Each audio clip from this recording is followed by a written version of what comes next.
V-Guard presents कौन जीत रहा है, को पावर्ड बाय सेंसोडाइन एंड विमल। बोलो जुबां केसरी। नमस्कार, आप देख रहे हैं टीवी 9 राजस्थान। आपका बहुत बहुत स्वागत है। और बड़ी खबर, किरोड़ी लाल मीणा मंत्री जो हैं उन्होंने अपना इस्तीफा तैयार कर लिया है। शाम तक वो इस्तीफा दे सकते हैं। इस्तीफा देने की वजह उन्होंने कहा था कि अगर राजस्थान में इन 7 सीटों पर बीजेपी हारती है तो वो इस्तीफा दे देंगे। उनमें से 5 सीटें बीजेपी हार गई है। क्या कुछ उन्होंने कहा था, पहले उनका बयान सुनवाते हैं और ये इस्तीफे तक नौबत क्यों आई, स्टेप बाय स्टेप वो चीज़ें भी आपको दिखाएंगे। सबसे पहले उनका बयान जो उन्होंने कहा था वो आपको सुनवाते हैं।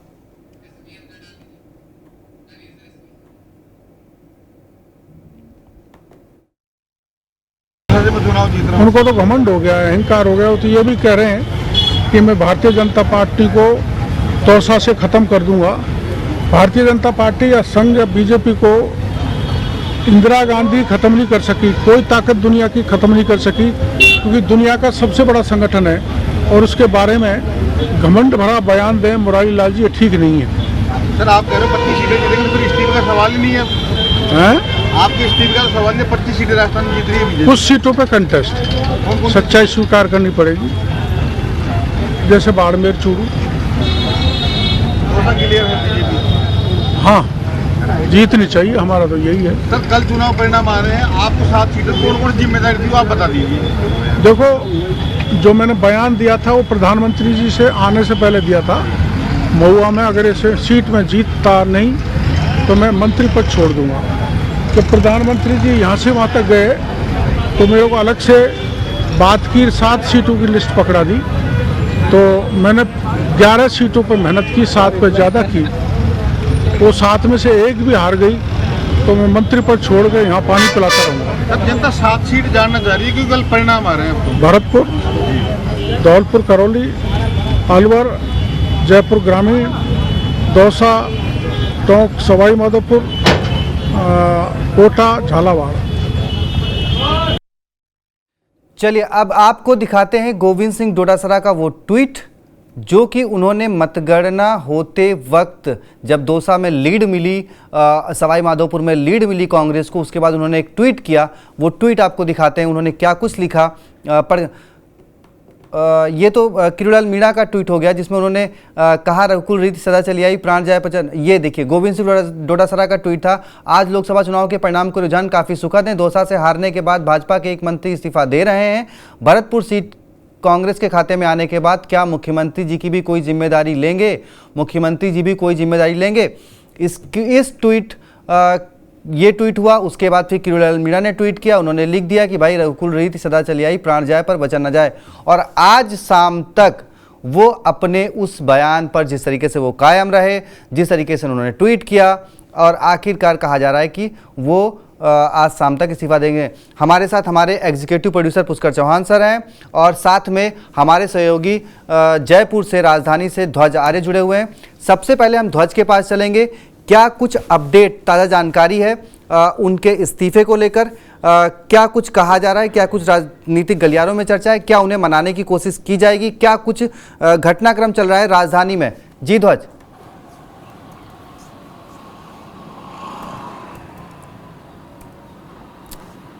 बिल्कुल, देखिए अम्बेश, अगर किरोड़ी लाल मीणा की बात की जाए तो जैसे जैसे चुनावी नतीजे आ रहे थे तो तुरंत ही डोटासरा ने उन पर जो है पलटवार किया और एक बयान भी जारी किया था। और उन्होंने कहा था कि किरोड़ी लाल मीणा जो बीजेपी के वरिष्ठ नेता हैं वो अपने वादे पर कायम रहेंगे। यानी कि जो उन्होंने एक बयान दिया था कि अगर 7 सीटों में ये दौसा की सीट अगर हारते हैं या और भी कोई सीट हारते हैं तो प्रधानमंत्री से जो उनका जो वादा था, यानी कि 7 सीटों पर वादा था कि अगर कोई भी सीट हारते हैं तो मैं इस्तीफा दूंगा।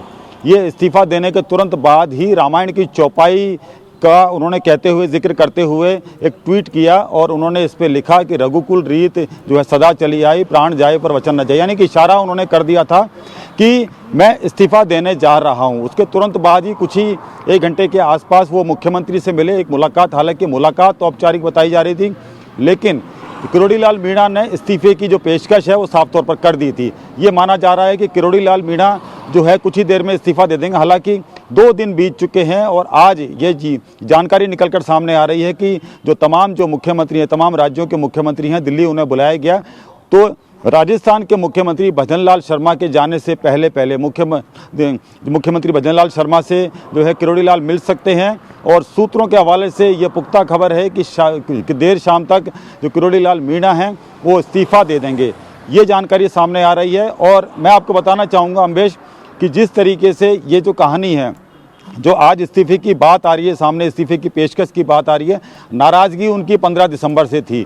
यानी कि किरोड़ी लाल मीणा के समर्थक हैं, तमाम समर्थक हैं, वो उन्हें मुख्यमंत्री बनते हुए देखना चाह रहे थे और अगर मुख्यमंत्री ना बनते तो डिप्टी सीएम तो कम से कम जो है ये संभावना जताई जा रही थी कि उनकी इच्छा थी कि जो उनके नेता हैं किरोड़ी लाल मीणा वो डिप्टी सीएम बने। लेकिन सरकार की तरफ से उन्हें जो है ये बड़े दबाव में आकर कैबिनेट मंत्री का दर्जा दिया गया और कैबिनेट मंत्री के अंदर जो डिपार्टमेंट दिए गए, तमाम डिपार्टमेंट, उनसे किरोड़ी लाल मीणा नाखुश दिखाई दे रहे थे और इसी के चलते लगातार वो यहाँ से जो है इस्तीफा देने की बात पहले भी कर चुके थे। हालांकि ऑफ द रिकॉर्ड उन्होंने बात की थी, लेकिन जब लोकसभा चुनाव आया और पूर्वी राजस्थान में जहां ये माना जा रहा था कि बीजेपी कमज़ोर है, ERCP जैसी एक बड़ी योजना लाकर ये बताया जा रहा था कि जो पूर्वी राजस्थान को साधने की जो बीजेपी की जो कोशिश है उसको लेकर जो किरोड़ी लाल मीणा को आगे किया गया था। हालांकि किरोड़ी लाल मीणा का पूर्वी राजस्थान में अच्छा वर्चस्व है, अच्छी उनकी जो पकड़ है, जातिगत समीकरणों को समझते थे।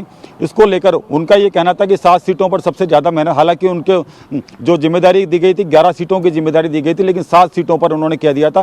कोटपुतली में जब प्रधानमंत्री की सभा थी तो उन्होंने विश्वास जताते हुए उनके कंधे पर हाथ रखा था और ये कहा था कि इन 7 सीटों की जिम्मेदारी आपकी है। किरोड़ी लाल मीणा ने उसी वक्त कह दिया था कि अगर इन 7 सीटों पर एक भी सीट हारती है तो मैं इस्तीफा दूंगा और पानी पिलाऊंगा। यानी कि इस बात के अब संकेत मिल रहे हैं किरोड़ी लाल मीणा से के जो लोग हैं और उनसे जब बातचीत की, किरोड़ी लाल मीणा से भी संपर्क करने का हमने जो है पूरा प्रयास किया, लेकिन 2 दिन से वो किसी भी मीडिया कर्मी से नहीं मिल रहे हैं।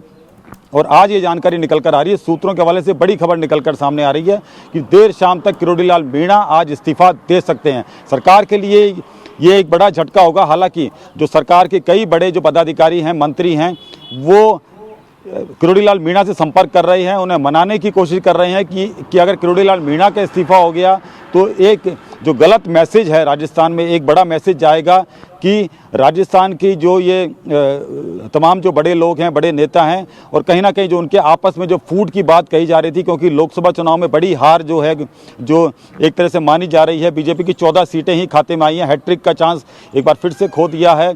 तो ये माना जा रहा है कि किरोड़ी लाल मीणा के जाने से ये साबित हो जाएगा कि भाजपा में अंदरूनी कलह है और ये जब इस्तीफा देते हैं तो उसको लेकर जो है दिल्ली तक ये मैसेज जाएगा कि राजस्थान में स्थितियां जो है पूरी तरीके से ठीक नहीं है।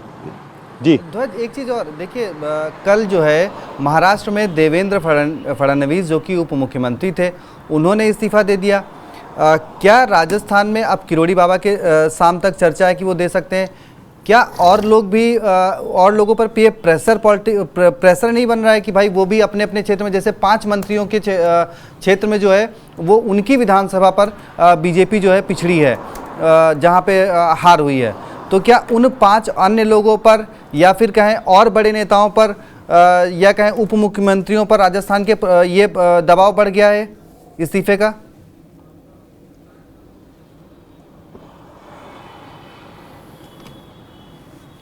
देखिए, लोकसभा में जिस तरीके से हार हुई है, हालांकि ये हार जो है बीजेपी मान नहीं रही थी। 1 से 2 सीटों पर जो है दावा किया जा रहा था कि 1 से 2 सीटों पर बीजेपी हारेगी, लेकिन ये जो आंकड़ा है 11 का आंकड़ा पहुंचा है, इंडिया गठबंधन को 11 सीटें मिली हैं, तो ये सबसे बड़ा झटका है। किरोड़ी लाल मीणा ये जो इस्तीफे की पेशकश कर रहे हैं और इस्तीफा देंगे अगर शाम तक, तो कहीं ना कहीं जो बड़े नेता हैं उन पर एक मैसेज जाएगा कि जहां जहां जिसको जो है प्रभारी बनाया गया था वो भी हार की जिम्मेदारी लें। ये मैसेज जो है किरोड़ी लाल मीणा देना चाहते हैं कि जिसकी जिम्मेदारी थी वो हार स्वीकार करें और हार को जो है स्वीकारते हुए इस्तीफा दें। यानी कि सीधा सीधा इशारा उनका जो है मुख्यमंत्री को भी है कि मुख्यमंत्री जो है प्रदेश के नेता हैं और जो है पूरी जिम्मेदारी मुख्यमंत्री के ऊपर थी, तो मुख्यमंत्री भी इस्तीफा दें। इस तरीके के ये जो इस्तीफा देने की पेशकश जो की जा रही है किरोड़ी लाल मीणा के द्वारा, उनके द्वारा ये मैसेज भी दिया जा रहा है कि राजस्थान के मुख्यमंत्री भी इस्तीफा दें। हालांकि जो है भजन लाल शर्मा की बात करें कि जैसे ही मुख्यमंत्री बने तुरंत ही लोकसभा की जिम्मेदारी आ गई और जो बीजेपी पार्टी के अंदर जो कलह चल रही थी, गुटबाजी चल रही थी, उसको लेकर वो समझ नहीं पाए। हालांकि उनकी जो मेहनत थी वो जो है पूरे राजस्थान में देखने को मिली। उन्होंने जितनी जनसभाएं की, रोड शो किए, तो इस तरीके से उन्होंने अलग अलग प्रदेशों में जाके भी जो है प्रचार किया। तो कहीं ना कहीं ये माना जा रहा था कि जो अभी ये जो मैसेज की जो इशारा किया जा रहा है कि इस्तीफे के द्वारा किरोड़ी लाल मीणा इस्तीफा दें, तो कहीं ना कहीं उनका इशारा ये भी है कि जहाँ जहाँ जिसको प्रभारी बनाया गया था, अगर उनका वहाँ पर जो परफॉर्मेंस है वो सही नहीं है तो इस्तीफा दें, हार की जिम्मेदारी लेते हुए। तो ये शुरुआत जो है किरोड़ी लाल मीणा ने की है और उसके साथ साथ में अब ये भी माना जा रहा है कि वो दबाव बनाना चाहते हैं मुख्यमंत्री भजन लाल शर्मा पर कि वो भी हार की जिम्मेदारी लेते हुए इस्तीफा दें। जी ध्वज पुष्कर बोल रहा हूं, एक सवाल मेरा उसमें ले लीजिए। जो ये प्रेशर पॉलिटिक्स किरोड़ी लाल मीणा ने की है, तो इसके जद में कौन कौन से मंत्री आ रहे हैं जिन पर सबसे ज्यादा नैतिक दबाव बढ़ जाएगा? भाई 14 जीत गए हैं। जो देखिए बड़े जो नेता थे सबसे पहले तो मुख्यमंत्री जो भजन जी बोलिए।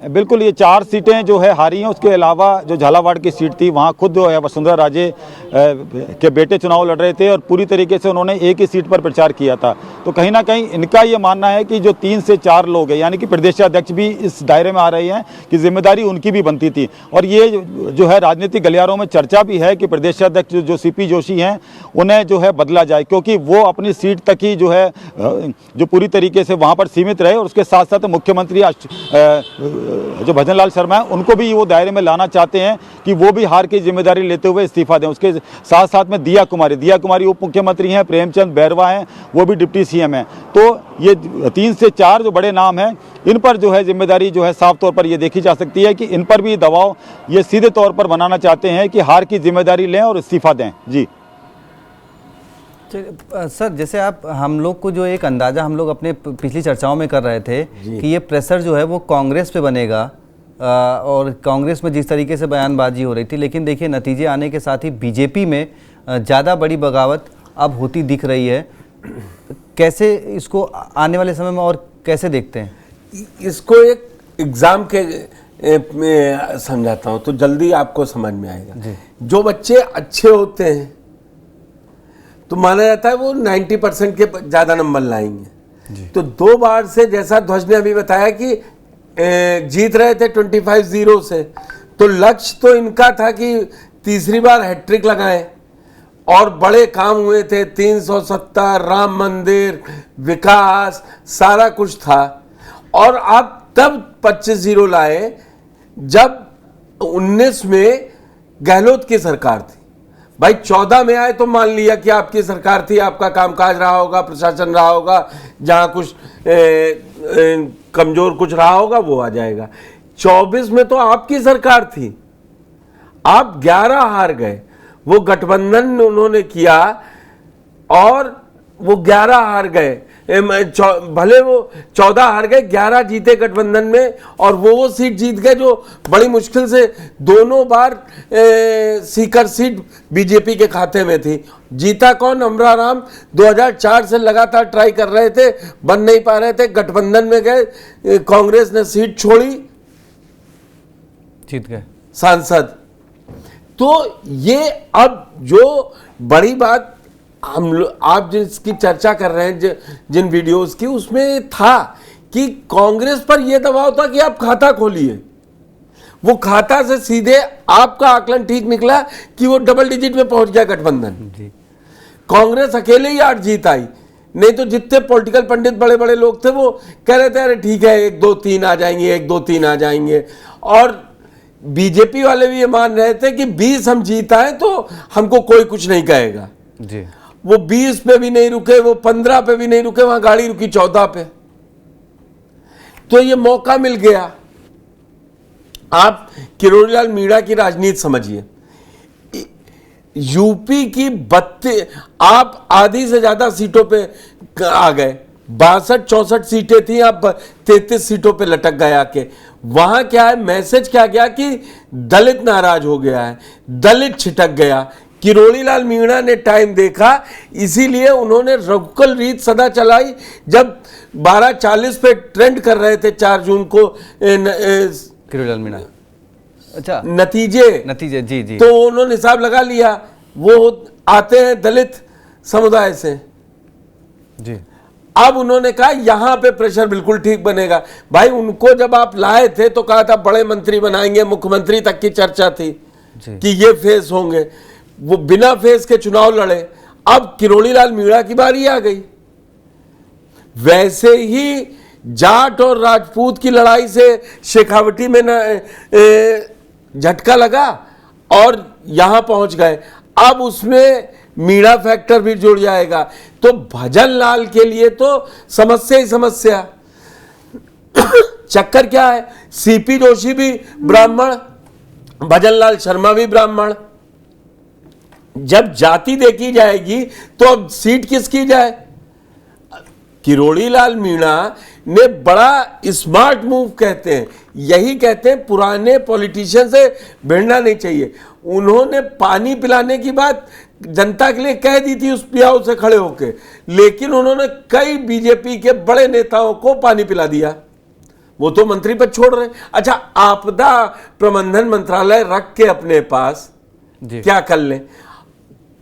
और जो अभी नौतपा के बीच में उसमें भी कंट्रोवर्सी हुई, इतनी कंट्रोवर्सी हो गई कि सरकार कहाँ है, पानी की किल्लत, बिजली की किल्लत। अब वो हाहाकार मचा, बोले अभी ये शिफ्ट होंगे हार से, फिर मेरे ऊपर ठीकरा लाएंगे। उन्होंने उसको सियासी बना दिया जी। उन्होंने कहा कि बीजेपी में इतना बड़ा रगड़ा डाल दो कि अब वहां पहले यह तय हो कि 11 हरवाई किसने है जी। तो किरोड़ी लाल मीणा का ऊपर से नीचे, मैं उनको जब वो कांग्रेस से बार्गेन करते थे मैं तब से जान रहा हूं जी। वो अपनी पत्नी को भी विधायक बना लेते हैं। वो उनको पता है कब क्या चलना है। चलिए, एक ध्वज जी, क्या ये राजस्थान में वो दोबारा से मानेसर कांड जैसी घटनाएं और जो पिछले 5 साल में जो राजस्थान की जनता ने देखा, रिसोर्ट पॉलिटिक्स और ये सब, क्या वो वापस दोहराने वाली है बीजेपी में? वो वापस चीजें आने वाली हैं क्या?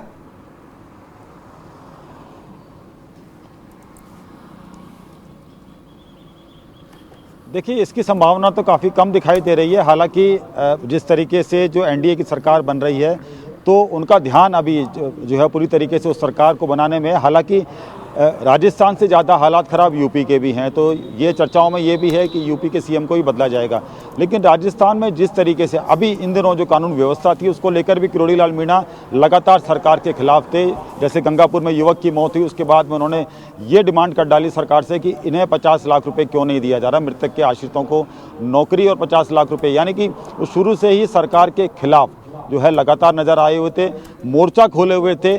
लेकिन यहाँ सरकार में सबसे बड़ी कमी ये मानी जा रही है इन चुनावों में हार के बाद में कि जो प्रदेश का नेतृत्व यानी कि अनुभवी नेतृत्व यहाँ कहीं भी दिखाई नहीं दिया। और इसी की वजह है कि जो 11 सीटें हैं इंडिया गठबंधन को मिली है, यानी कि इतनी सीटों का नुकसान हुआ है। और सबसे बड़ी बात है, प्रदेश अध्यक्ष की बात की जाए, सीपी जोशी की बात की जाए, उन्हें अपनी सीट तक ही जो है सीमित कर दिया गया। उसके अलावा राजेंद्र राठौड़ थे, राजेंद्र राठौड़ को झालावाड़ में जी बिल्कुल माफ़ कीजिएगा, चूरू में उन्हें जो है पूरी तरीके से भेज दिया गया। झालावाड़ की सीट थी तो वहाँ पर जो है वसुंधरा राजे अपने बेटे की जो सीट पर मेहनत करती हुई दिखाई दी, उनको कहीं तवज्जो नहीं दिखी। यानी कि अगर इस वक्त ऐसे हालात में अगर वसुंधरा राजे मौजूद होती, जो काफ़ी वरिष्ठ हैं, राजनीति की समझ रखती हैं, जातिगत समीकरण को समझती हैं अच्छी तरीके से, तो वो इसको पूरी तरीके से जो मैनेज कर सकती है। राजपूतों का आंदोलन भी नहीं भूलना चाहिए। राजपूतों का जो विरोध था उस विरोध का भी काफ़ी फर्क पड़ा है। इन चुनावों में राजपूत जो है अपने घरों से बाहर नहीं निकले और वोट नहीं दिया उन्होंने, इसकी भी ये भी एक हार की कड़ी वजह है। किरोड़ी लाल मीणा हमेशा से जिस तरीके से वसुंधरा राजे की सरकार थी उस वक्त भी काफ़ी उग्र थे, लेकिन उनको जो है जिस तरीके से मैनेज किया वसुंधरा राजे ने, तो ये दिखाता है कि जो अनुभवी नेता होता है वो कितना ज़्यादा मतलब वो समझता है राजनीति को और एक एक नेता को साधने की वो जो है ताकत रखता है। तो यहाँ कहीं ना कहीं जो प्रदेश का जो नेतृत्व था वो कमज़ोर साबित हुआ और केवल अमित शाह और प्रधानमंत्री नरेंद्र मोदी के चेहरे पर यहाँ चुनाव लड़ा गया।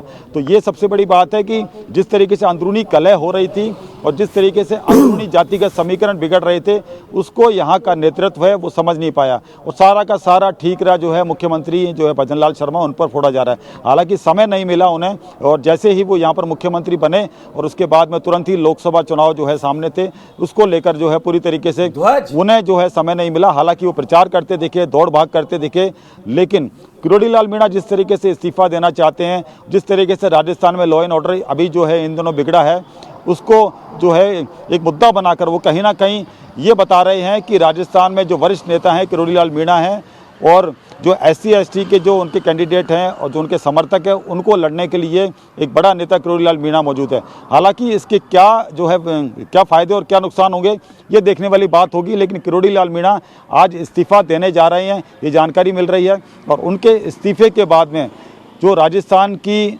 जो बीजेपी सरकार है और बीजेपी के अंदर कितना अंदर फूट है वो सामने निकल कर आएगा। हालांकि एक बात और सामने आ रही है कि किरोड़ी लाल मीणा के इस्तीफे के बाद में 2 से 4 इस्तीफे और हो सकते हैं, ये भी जानकारी निकल कर सामने आ रही है। जी ध्वज जो 2 से 4 नाम है तो शायद CM भजन लाल के ऊपर इतनी जल्दी एक्शन ले या वो मतलब नैतिकता के आधार पर पेशकश करें। मुझे लगता है CP जोशी की कुर्सी, प्रदेश अध्यक्ष की कुर्सी जरूर खतरे में है, सबसे अगर करीबी उससे देखा जाए,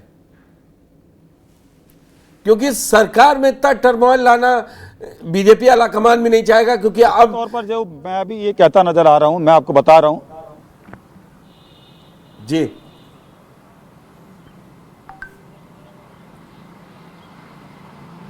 ध्वज आप कुछ बोल रहे थे। जी देखिए, जैसा कि मैंने आपको बताया कि राजस्थान में अनुभवी नेतृत्व की यहाँ कमी थी और CP जोशी सबसे पहले टारगेट पर हैं। CP जोशी भी ब्राह्मण हैं और CP जोशी जो है पूरी तरीके से यहाँ राजस्थान की राजनीति को समझ नहीं पाए। जब CP जोशी को लाया गया था और सतीश पूनिया को हटाया गया था, हालांकि सतीश पूनिया उनसे ज़्यादा अनुभवी नेता हैं, राजस्थान की राजनीति को समझते हैं और चूंकि वो जाट हैं इस वजह से जो है जातिगत जो समीकरण थे उसको देखते हुए उन्हें हटाया गया था, CP जोशी को लाया गया था। लेकिन अगर बात की जाए कि उनका किस तरीके से जो है परफॉर्मेंस था, वो कहीं ना कहीं काफ़ी ख़राब रहा है और एक सीट पर जो है वो केवल अपनी सीट पर चुनाव लड़ते दिखाई दिए और उसके साथ साथ प्रचार करते दिखाई दिए, लेकिन उसके अलावा राजस्थान में जो उन्होंने जो प्रचार किया उसकी भी काफ़ी जो है कमी महसूस हुई और जिस तरीके से समझना चाहिए था राजस्थान की जातिगत जो समीकरण है उसको समझना चाहिए था वो समझ नहीं पाए। तो संभावना ये जताई जा रही है कि कुछ ही दिनों में राजस्थान का जो प्रदेश का नेतृत्व है यानी कि CP जोशी हैं प्रदेश अध्यक्ष, उन्हें हटाया जा सकता है। हालांकि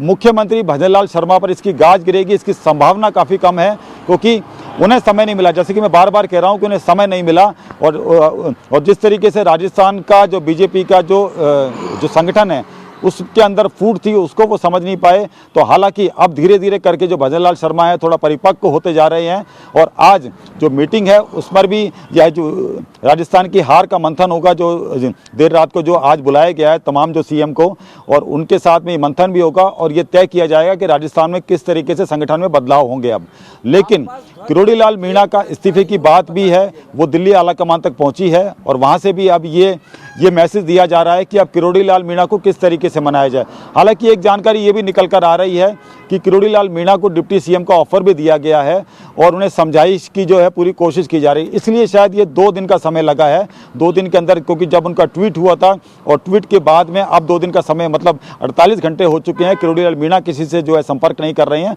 तो कहीं ना कहीं ये भी सामने आ सकता है कि वो इस्तीफा ना दें और एक जो बड़े पद पे हैं उन्हें बैठाया जा सके। जी, एक खबर और आ रही है, जो आज 14 सांसदों की जयपुर में एक मीटिंग होनी थी उसको कैंसिल कर दिया गया। अब वो दिल्ली जा रहे हैं क्योंकि दिल्ली में कल बीजेपी संसदीय दल की बैठक है, उसमें तो मौजूद रहना आवश्यक ही है।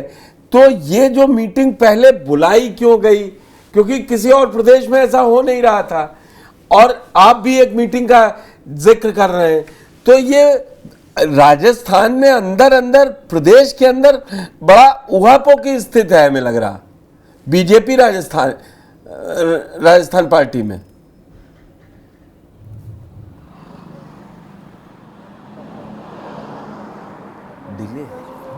देखिए, निश्चित तौर पर ये बिल्कुल ये माना जा सकता है, जैसे कि मैं बार बार कह रहा हूं कि राजस्थान की जो बीजेपी सरकार है उनके अंदर यानी कि संगठन के अंदर ये फूट और कलह जो है साफ तौर पर देखी जा सकती है। और सबसे बड़ा एग्जाम्पल जो अभी लोकसभा चुनाव का जो रिजल्ट आया उसमें ये देखा जा सकता है। यानी कि जैसा कि मैं कह रहा हूँ कि अलग अलग गुट बने हुए हैं, अलग अलग गुट के साथ साथ में जिस तरीके से जो चुनाव प्रचार किया गया और किस किस जगह पर मेहनत की गई और किस किस जगह पर मेहनत नहीं की गई, ये अलग अलग गुट ये तय कर रहे हैं। जो ये सांसदों की मीटिंग बुलाई गई थी, अब उन्हें दिल्ली बुलाया गया, यानी कि अब वहाँ तय होगा कि ये जो सांसद थे वो किस तरीके से क्या पक्ष रखते हैं और कितना जो जीत के आए हैं। कई सांसदों का जो जीत का अंतर है वो काफ़ी कम भी है, तो इस पर भी मंथन होगा। जयपुर ग्रामीण की भी जो बात की जाए कि कांग्रेस के अनिल चोपड़ा थे, वो जीते हुए थे लेकिन 1600 मतों से ही वो हारे हैं, यानी कि ये भी बहुत करीबी मुकाबला था। तो इस तरीके के जो करीबी मुकाबले जहाँ जहाँ पर हुए वो सीट भी जा सकती थी। अगर गंगानगर सीट की बात की जाए तो गंगानगर सीट में जो टिकट वितरण में जो लापरवाही हुई उसको लेकर वो सीट हारे हैं। अगर चंद्रभान आक्या की बात की जाए तो उन्हें मना लिया गया था हालांकि, लेकिन उन्होंने जो मेहनत करनी चाहिए थी वो मेहनत नहीं की। राहुल कसवां की बात की जाए तो राहुल कसवां का टिकट काटा, क्यों काटा, तो इस पर भी मंथन होगा, क्योंकि राहुल कसवां का अगर टिकट नहीं काटते तो वहां निश्चित तौर पर जीते हुए थे। और सबसे बड़ी सीट यानी कि सबसे हॉट सीट जो बताई जा रही थी बाड़मेर की, बाड़मेर में रविंद्र सिंह भाटी जो लगातार एक बार सीएम से मुलाकात भी हुई थी चुनाव से पहले, जब पर्चा नहीं भर रहे थे, वो नामांकन नहीं कर रहे थे, उससे पहले सीएम से मुलाकात हुई। लेकिन जो प्रदेश का आला कमान, जैसे कि मैं आपको बार बार कह रहा हूं कि अनुभवी नेतृत्व की कमी यहाँ कमी देखी गई।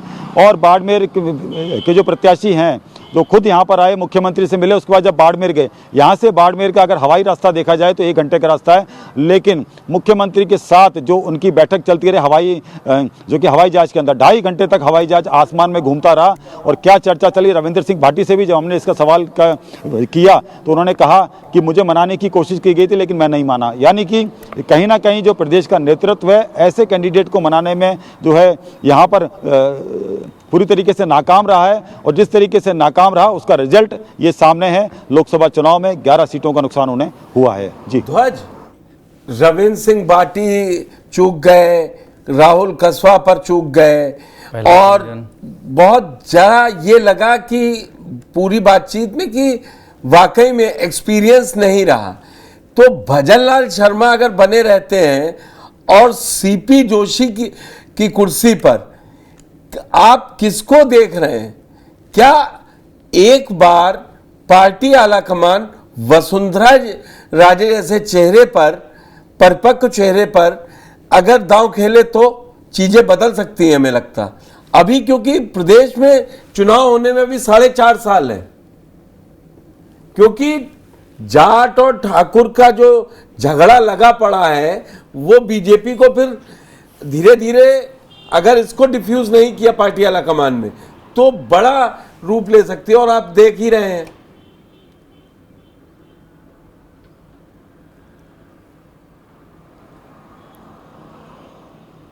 देखिए, विधानसभा चुनाव तो अभी दूर हैं, लेकिन अभी जो 6 महीने के अंदर जो 5 विधानसभा चुनाव में उपचुनाव होने वाले हैं, यानी कि 5 सीटें जो खाली हुई हैं, और ये भी एक जो है बड़ा चैलेंज होगा।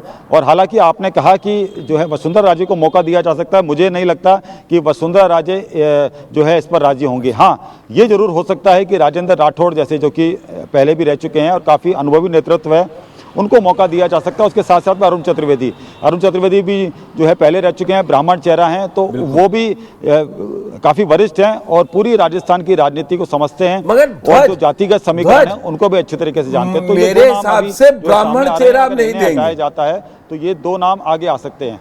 राजेंद्र राठौर का नाम हो सकता है आगे, अरुण चतुर्वेदी का नाम कैसे बनेगा मुझे समझ में नहीं आ रहा है, क्योंकि भजनलाल शर्मा ब्राह्मण है और फिर एक ब्राह्मण बैठाल देंगे तो फिर वो लड़ाई वहीं की वहीं रहेगी ना। जाटों ने अपना असर दिखा दिया है, राजपूतों ने बिल्कुल, आप नहीं बताया, को वोट देखते निकाल हुए- के नहीं, वोट निकल के दिए नहीं, तो आप फिर जाट या छत्री में से चुनेंगे ना। ब्राह्मण तो मानना रहेगा कि वो तो सीएम है, क्योंकि ये जातियों में उलझ गया है राजस्थान।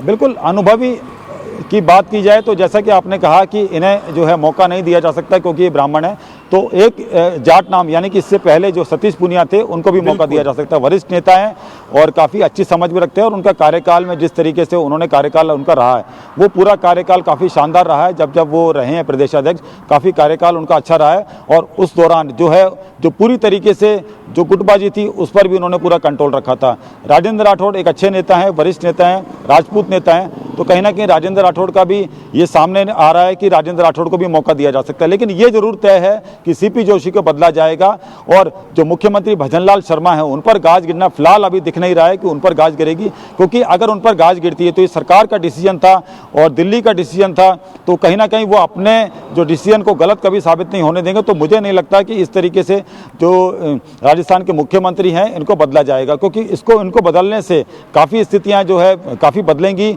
और जो अगर इनको बदला भी जाता है तो कई बार ऐसा देखा गया है कि इस तरीके से अगर किसी मुख्यमंत्री को बदलते हैं तो दोबारा से गुटबाजी और ज़्यादा हावी हो जाती है। तो ये जो गुटबाजी चल रही है इसको कंट्रोल करेगी पहले दिल्ली आला कमान और उसको कंट्रोल करने के लिए पहले प्रदेशाध्यक्ष बदला जाएगा और फिर देखा जाएगा कि कितना यहाँ पर कंट्रोल हुआ है। तो दो वरिष्ठ नाम हैं, जैसा कि मैंने अरुण चतुर्वेदी का भी नाम लिया, तो ये तो 3 नाम है, यानी कि 3 नाम जो हैं इनको मौका दिया जा सकता है और कहीं ना कहीं सबसे पहला इनका टारगेट है आने वाले जो उपचुनाव यानी कि 5 सीटों पर उपचुनाव होने वाला है उसको लेकर अब इनका पूरी तरीके से ध्यान केंद्रित होगा और उसको लेकर अब तैयारियां जो है की जाएंगी और जो प्रदेश में गुटबाजी है उसको खत्म करने के लिए एक वरिष्ठ नेता यानी कि अनुभवी नेता को यहाँ बिठाया जाएगा। मगर मैं एक बात बोलूं, लास्ट में जो 3 नाम आपने जीरो इन किए हैं वो तीनों वसुंधरा राजे के इस समय कट्टर विरोधी हैं बीजेपी के अंदर। राजेंद्र राठौड़ भी, सतीश पूनिया भी और अरुण चतुर्वेदी वाला समय आपको याद होगा जब ओम माथुर ने कैसे अरुण चतुर्वेदी को राजस्थान का अध्यक्ष बनवाया था। तो अम्बेश, राजस्थान में जो ये 14-11 नंबर है ना, आपके लिए पूरा मसाला है। चलिए सर, नज़र रखते हैं, ध्वज जी भी बराबर नज़र बनाए रखिए। देखिए जब भी इस्तीफा होता है सबसे पहले देखिए मैं आपको इसलिए लेके आया कि आपको याद होगा डिनर पॉलिटिक्स में आप लेके आए थे और दर्शकों ने टीवी 9 राजस्थान पर बहुत भरोसा जताया था, इसीलिए मैं आज इस्तीफे पर आपको लेकर आया हूं क्योंकि आपकी बातों पर जनता बहुत भरोसा करती है। तो बहुत बहुत शुक्रिया ध्वज भाई, जब इस्तीफे की जैसे ही वो पेशकश करते हैं या पहुँचते हैं वो भी जानकारी दीजिएगा, फिर हम साथ में जुड़ेंगे। पुष्कर सर आपका बहुत बहुत शुक्रिया और दर्शकों का साथ में जुड़ने के लिए बहुत बहुत शुक्रिया। टीवी 9 राजस्थान को लाइक करिए, शेयर करिए, सब्सक्राइब करिए। बहुत बहुत शुक्रिया, धन्यवाद। वी-गार्ड प्रेजेंट्स कौन जीत रहा है, को पावर्ड बाय सेंसोडाइन एंड विमल। बोलो जुबां केसरी।